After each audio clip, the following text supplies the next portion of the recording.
बिस्मिल्लाहिर्रहमानिर्रहीम। Chapter 4 question 5।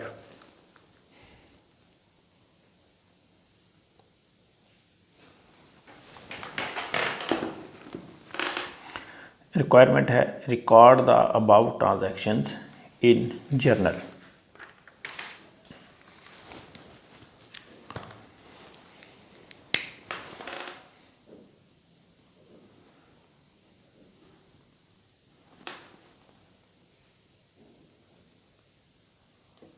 For the month of July 2015,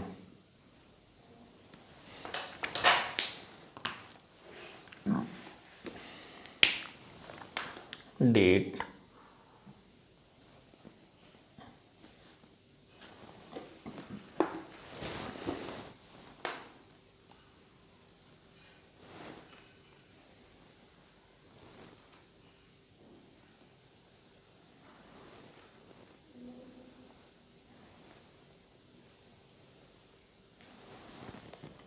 detail a particular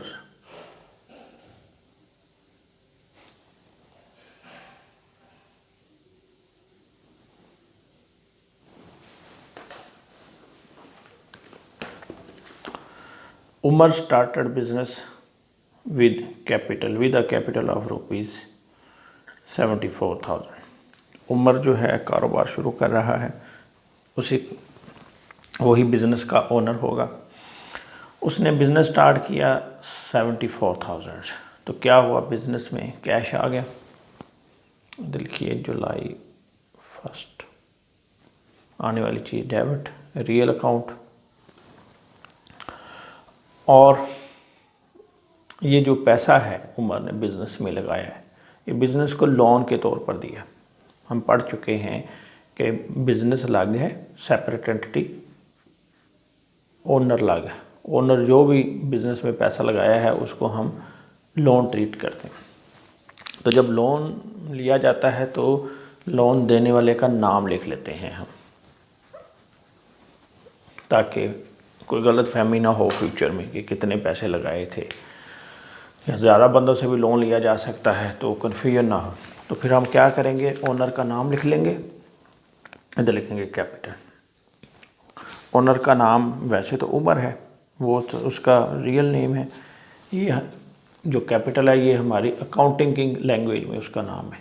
तो entry होगी cash account debit, capital account credit, और business लिख देंगे narration business started.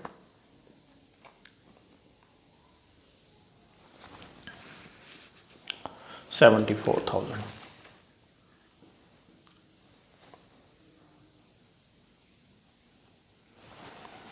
Second entry 2 July, purchase goods for cash for ₹14,000 on credit from Amjad. Amjad से चीज़ें खरीदी हैं, उधार का लफ्ज़ भी आ गया, ऑन क्रेडिट पार्टी नेम भी आ गया। यानी उधार की दो निशानियां नज़र आ रही हैं, पार्टी नेम और ऑन क्रेडिट। तो उधार की सूरत में क्या होगा, चीज़ें आएंगी और साथ कर्जा भी चढ़ जाएगा। तो आने वाली चीज़ डेबिट लिखें, परचेज अकाउंट डेबिट, और जिसका कर्जा चढ़ गया है, जिसने कर्ज दिया है उसका नाम लिख लो। तो ये है अमजद, परचेज अकाउंट डेबिट हो जाएगा, अमजद अकाउंट क्रेडिट हो जाएगा।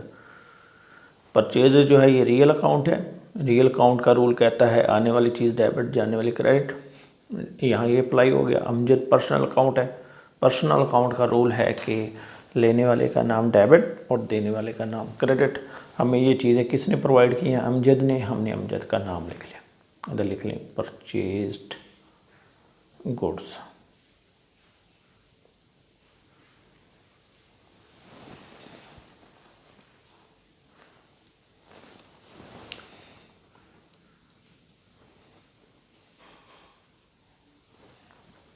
इसके बाद है जी 10 जुलाई 10। Sold goods to Aslam. Aslam को चीज़ें बेची, तो चीज़ें जाएंगी, जब बेचेंगी चीज़ें चली जाएंगी, हम जाने वाली चीज़ क्रेडिट कर देंगे, सेल अकाउंट क्रेडिट। अब उधार बेची हैं, पैसे आ जाते तो आने वाली चीज़ डेबिट कर देते, लेकिन यहाँ पे हमने उधार बेची हैं तो जिसको उधार बेची हैं उसका नाम लिख लेंगे। तो लिख लेंगे Aslam debit, sales account credit, इधर लिख देंगे गुड्स सोल्ड, ये 9,000।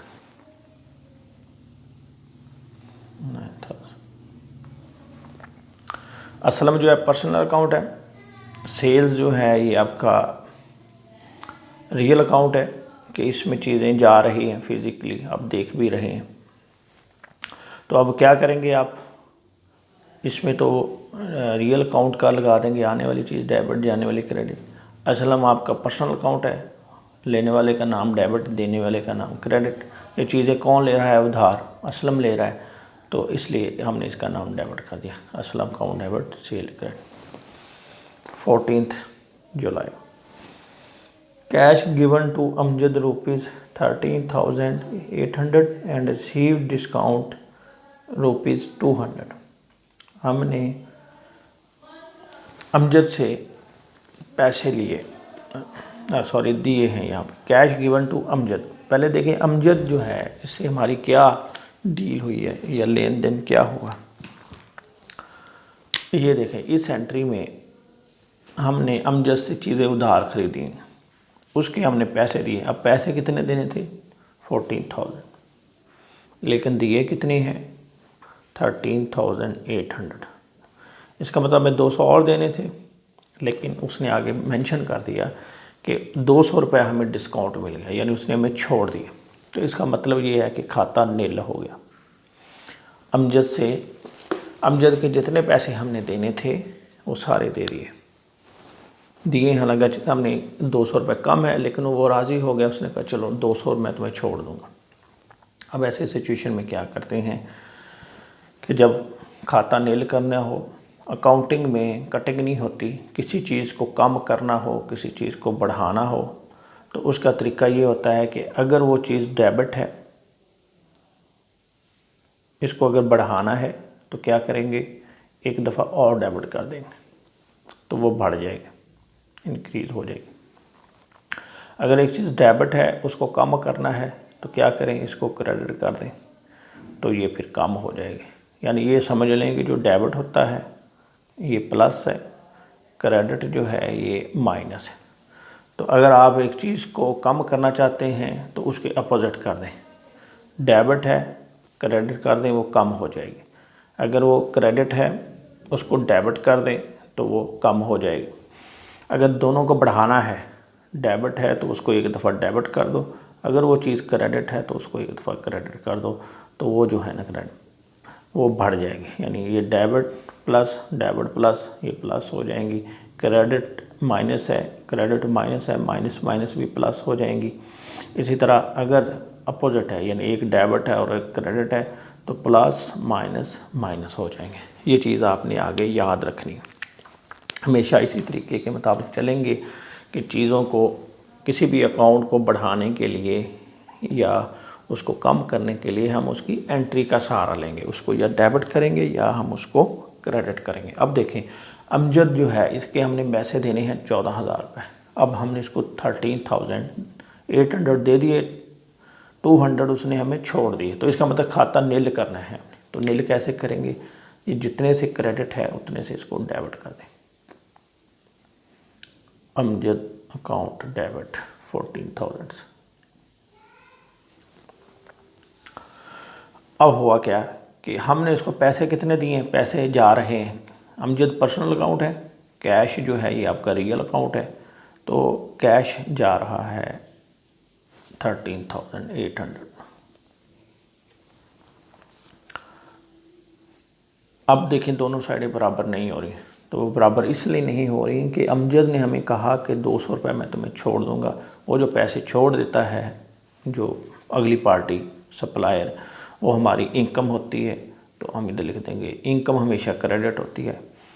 इस इनकम का नाम है डिस्काउंट इनकम, डिस्काउंट, इधर लिख दें पेमेंट मेड।